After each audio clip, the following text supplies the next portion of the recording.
Hi, my name is Jacqueline. I'm going to be the nurse practitioner examining you today. Hello. And we're going to be doing a heart and lungs exam. And we're going to be starting with the posterior portion of the exam. So I'm just going to have you keep sitting, leaning forward as you are there. And what I'm starting with here is inspection. One of the first things I'm looking for is the AP to transverse diameter. So I'm checking to see that the transverse diameter here from rib to rib is, I'm comparing that to the transverse diameter on the side, and I'm just making sure that the AP to the transverse diameter is about a 2-to-1 ratio. If it was more even, about a 1-to-1, that could indicate something called barrel chest, which is associated with the conditions like COPD or emphysema. And the next thing I'm doing, we're just going to pretend that there's no shirt here, and I'm looking at your skin on your back, and I am looking to see if there's any pallor or cyanosis, a bluish tint or color that could indicate hypoxia, cyanosis, hypoxemia. I'm not seeing any of that. Skin color all looks normal, nice and pink in tone. And then I'm also looking to see if there are any lesions or wounds. And on top of that, I'm also checking for scars. That can indicate a prior lung surgery, thoracic surgery, chest tubes, things like that. And I'm not seeing any of that, nothing abnormal. So the next thing I'm doing with my inspection here is looking for any accessory muscle use.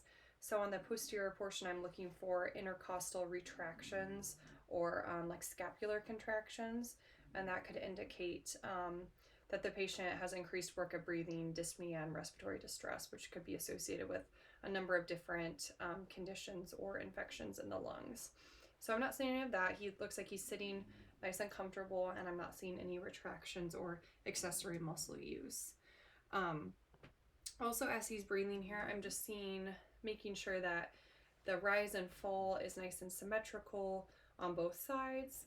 And then I'm going to do something here where I palpate for expansion, thoracic expansion. So I'm going to be placing my thumbs and hands about like this, with the spine in the middle. And then I'm just going to ask him to take a deep breath. Okay. And what I was looking for there is making sure that my hands were expanding symmetrically. If one side was kind of moving more than the other, that could indicate that maybe the other side was like a collapsed lung or some type of issue with the opposite lung. So that should always be symmetrical, which it was. So the next thing I'm going to do here, I'm going to move some pillows out of the way just so it's easier. And I am going to be doing a test called tactile fremitus. So I'm just going to kind of sit back here for just a minute. And I'm going to be placing my hands over different portions of the posterior chest wall. And I'm just going to ask you to repeat 99 each time I move my hands. 99, 99, 99, 99, 99, 99. Good. And what I'm feeling for there is the vibrations my hands feel when he's saying 99. If they were kind of increased, more vibrations that I would expect, that could indicate like pulmonary fluid in the lungs, a mass or a tumor. If they were less or absent than what I expected, that could be indicate like COPD, emphysema, and processes like that. So the next thing I'm going to do here is I'm going to do the percussion of the lung fields. So I'm going to be doing this motion with making sure my wrist is nice and floppy as I'm percussing, and I'm going to be percussing side to side, down, just so I can make sure I'm really comparing each side bilaterally. And what I should feel with percussion of the lungs is, what I should hear is a resonant sound. That's a normal finding. If I heard a flat or a dual sound, that could indicate some type of consolidation, like for example with pneumonia. So I'm just going to start here, and I am percussing right over those intercostal spaces.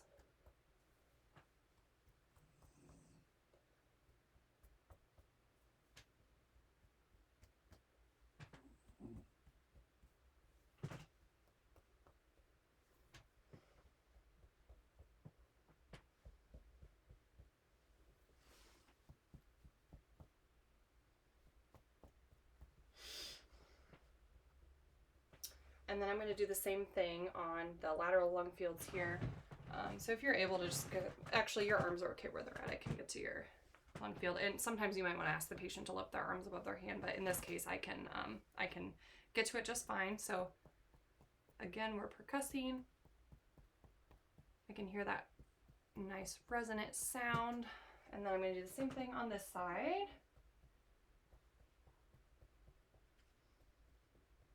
Okay, all fields are sounding resonant to me, so normal and expected finding.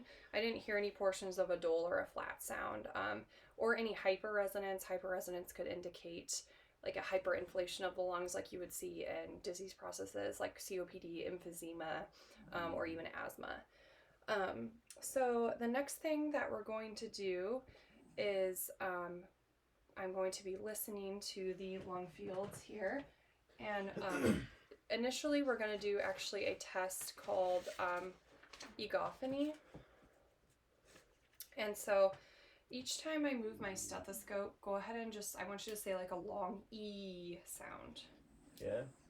I'm just going to be listening at the same time here with the diaphragm of the stethoscope. E, E, E, E, E, E, E, E. Okay. So I was making sure that when I was listening, that E sound, it does sound muffled, which is normal, but that E sound wasn't being transposed to an ah sound. If it was, that could indicate a consolidation in the lungs, pneumonia, a mass, a tumor, something like that. So now what I'm going to do is actually just auscultate, just listening to the breath sounds. And each time I move the diaphragm in my stethoscope, go ahead and just take a nice deep breath in for me if you could. And normal breath sounds over the posterior lung fields should be what we call vesicular breath sounds. And then I'm also looking to make sure the breath sounds aren't decreased or absent. I'm looking to make sure they sound nice and clear. I'm listening for any adventitious breath sounds like crackles, wheezes, rhonchi, anything like that. Okay, so deep breath for me. Very good. Deep breath.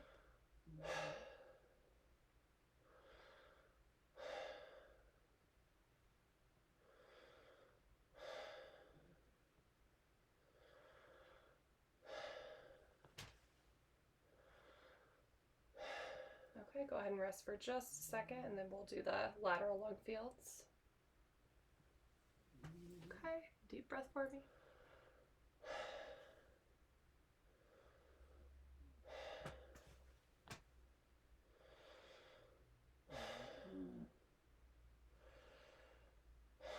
Okay, very good. So I didn't hear any crackles. Crackles is something you would hear more on inspiration typically, and that could be associated with heart failure like pulmonary edema. It could be associated with something like pneumonia. And then wheezing, I didn't hear any of that. You can hear inspiratory or expiratory wheezes, and that can be associated with conditions like asthma, bronchitis, sometimes pneumonia. I didn't hear any of that. And when I was listening, you see how he's kind of in a forward position with his arms forward. That's the ideal position for auscultation and percussion.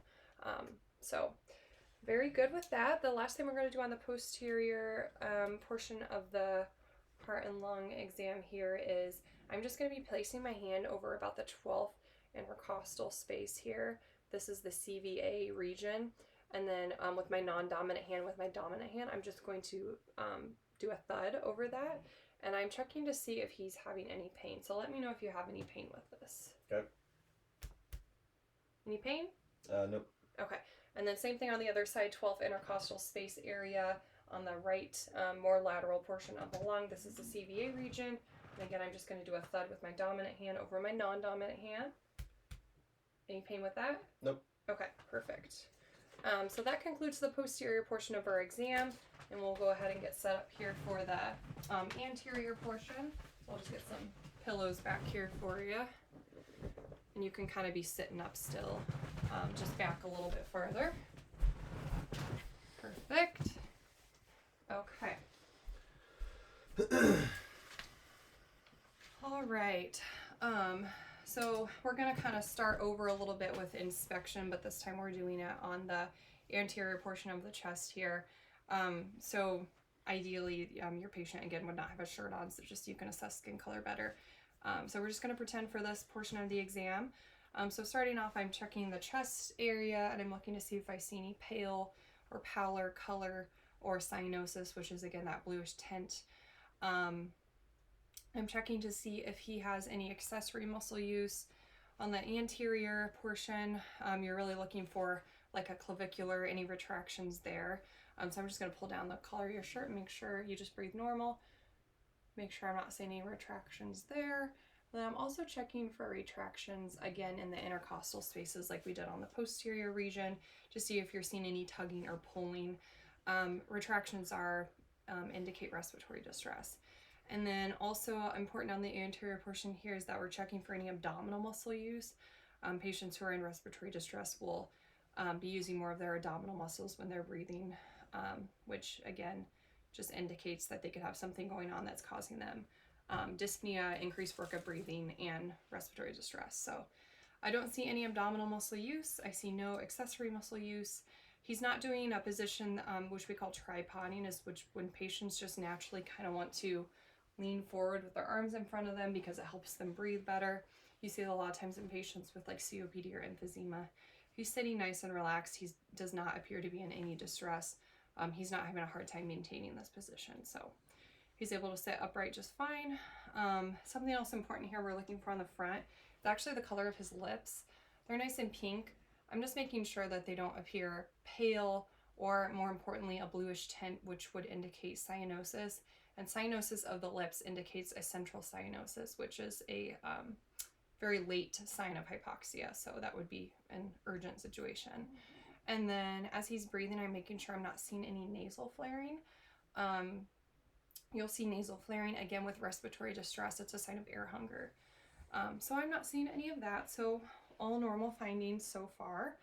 And the next thing we're going to do is I'm just looking over the chest to make sure there's no superficial venous patterns that can indicate some type of heart or valvular disorder, and I'm not seeing any of that either.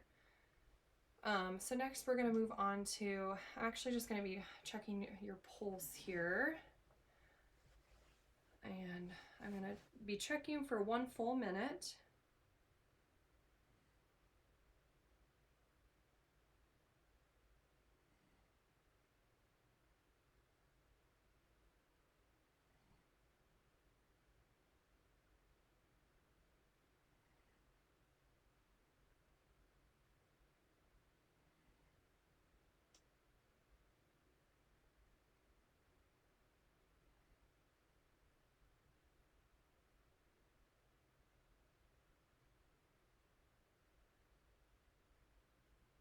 All right, we're gonna say that was a full minute. And actually I was feeling his pulse, but what I was actually doing is counting your respirations. It's a good way to do it so that the patient doesn't realize you're counting respirations and they won't purposely like breathe faster or in an unnatural way. So his respiratory rate was right at about 13. 12 to 20 is normal. If it was greater than 20, it could just indicate something like stress, anxiety, pain, or it can also indicate a more serious respiratory underlying pathology. So his was within range, so that is normal. And then as he's breathing, I'm also making sure I'm not seeing any paradoxical chest movement, which would mean one side appears to be rising unevenly with the other. And that can be a sign of a collapsed lung, and everything is rising. Chest rise and fall is symmetric. So normal finding there. The next thing we're going to do is palpate for any lumps or tenderness on the anterior chest wall here. So you just let me know if you feel any tenderness or pain with this.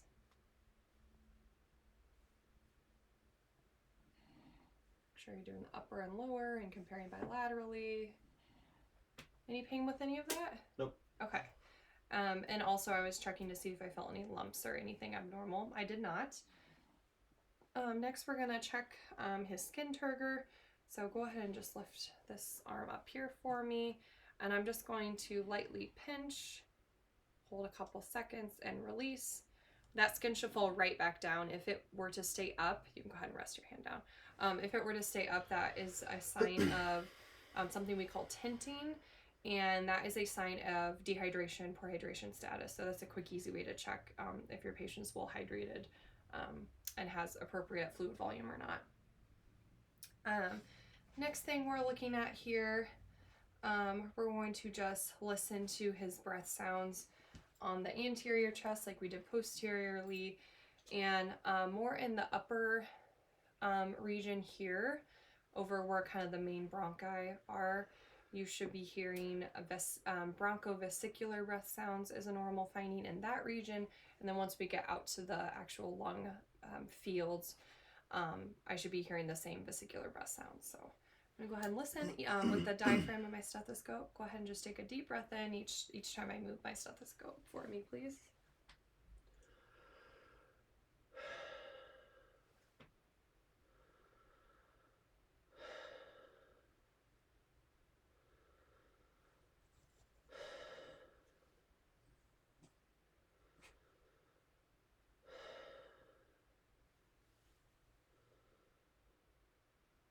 I'm just going slightly lateral again here. Okay, I did hear the change from the bronchovesicular to the vesicular breath sounds. Bronchovesicular sounds just a little bit harsher. And then I was also listening again for any adventitious breath sounds such as crackles, wheezes, rhonchi. Didn't hear any of that. I didn't hear any areas of absent or decreased breath sounds, and everything sounded nice and clear. So that kind of concludes the respiratory portion of the anterior exam, and we're going to move on to more of the cardiac portion here. So if you wouldn't mind, I'm just going to kind of have you kind of slightly in a more laying down position here. Just kind of reclined back. There we go. That should be good. Okay. So if you don't mind, I'm just going to have you kind of lift your shirt up just so to reveal the kind of precordium heart area there. So I'm just first looking at the precordium, the area over the heart, and I'm just inspecting that. And I'm checking to see if I see any lifts or heaves.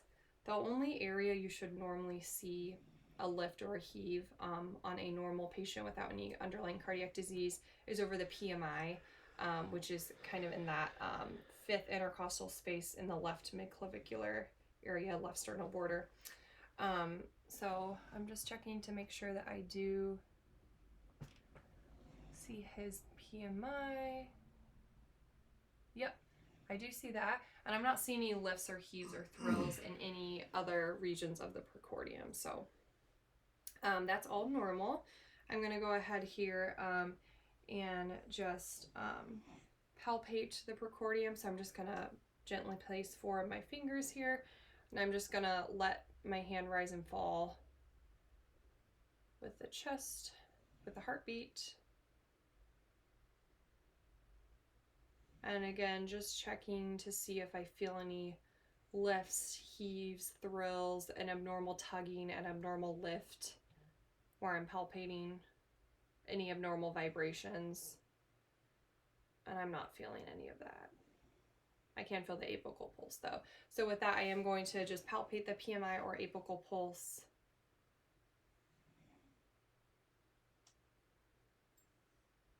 Okay, I can feel that. And I'm going to go ahead and count that. A normal would be 60 to 100 beats per minute. So I just have my timer here.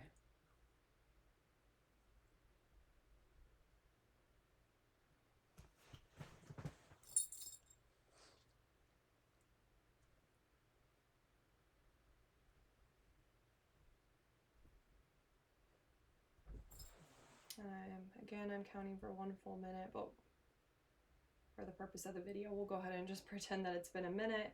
And your heart rate was about 72 with the apical pulse, so that is normal. While I'm palpating the apical pulse here, the PMI, it's important to note that you shouldn't feel the PMI more than about 1 centimeter radius around, or circumference around.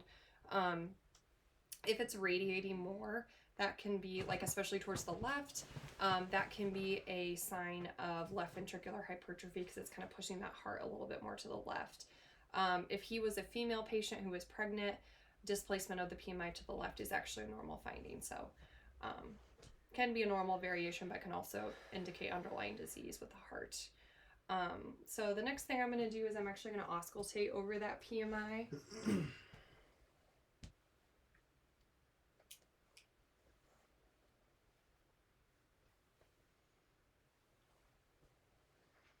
I'm going to be using the diaphragm for this portion here. So again, left, a little bit left of the left midclavicular line in the fifth intercostal space is where you are, is where you should be hearing that PMI. Okay, so what I'm listening for here is that I'm hearing an S1 and an S2 sound, which I am. The rhythm sounds very regular. I'm not hearing any speeding up or slowing down with respirations, which could indicate a sinus arrhythmia. S1 is indicating the closure of the mitral tricuspid valves, and S2 indicates closure of the aortic and pulmonic valves. I'm checking to hear if I'm listening, or if I'm listening to hear for any extra heart tones, like an S3 or an S4. S3 can be associated with heart failure, and S4 could be associated with decreased ventricular compliance if it's a stiff myocardium, and it's a sound that precedes systole, so you'd hear an extra sound before the lub. Not hearing any of that. I'm not hearing any murmurs as well. That would be kind of a turbulent rush of blood that you would be hearing through the valves. Okay.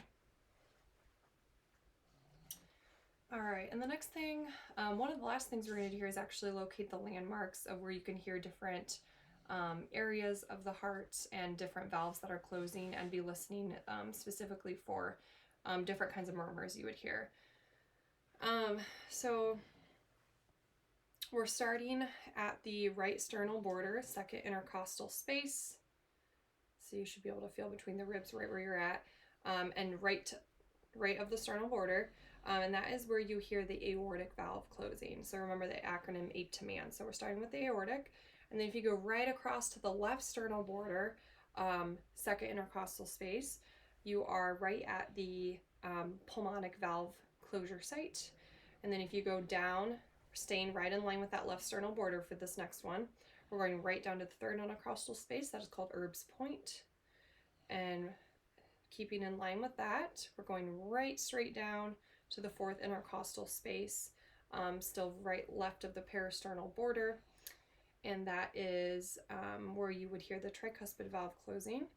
And then for this last one, and this is near, you're getting towards the point of the PMI, you're going to go just a little left lateral of the left midclavicular line.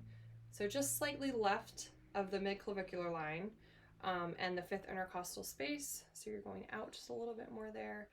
And that is where you're hearing the mitral valve closure. So now that we've located all those landmarks, I'm actually going to listen over all of them. I'm going to start with the diaphragm. Diaphragm is better at hearing like high-pitched murmurs that you could be picking up on. And then we'll flip to the bell, which is actually better at hearing low-pitched sounds and murmurs. So when we listen here, I'm listening to make sure I'm hearing similar to when I listened over the apical pulse, just making sure I hear the S1, S2 lub-dub sound. I'm listening to see if I hear any extra S3 or S4 heart tones. I'm also listening for any systolic or diastolic murmurs, which would sound like a rush, turbulent type of blood flow.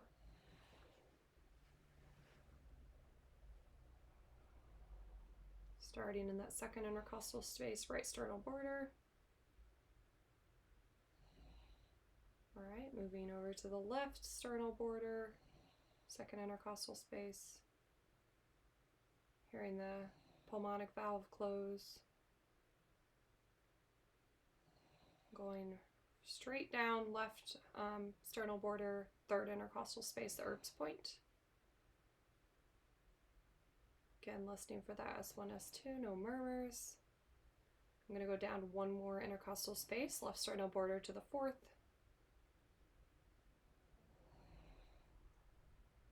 All right, and then we're moving out laterally a little bit left of the left midclavicular line in the fifth intercostal space. And this is where I am. You should be hearing a nice and loud sound here because this is right in the area of the PMI, and I'm hearing the mitral valve close. Here, S1, S2. No extra heart tones. Okay, so with the diaphragm, I didn't hear any murmurs, no high-pitched murmurs, no extra heart tones. S1, S2 is present everywhere. We're going to do the same thing. I'm going to flip, and we're going to listen with the bell.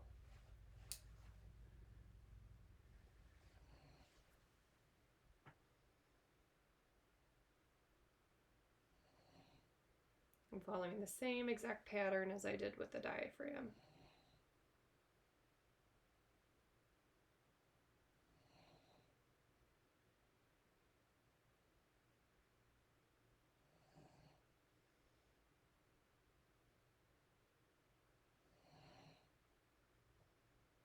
Moving a little bit out here.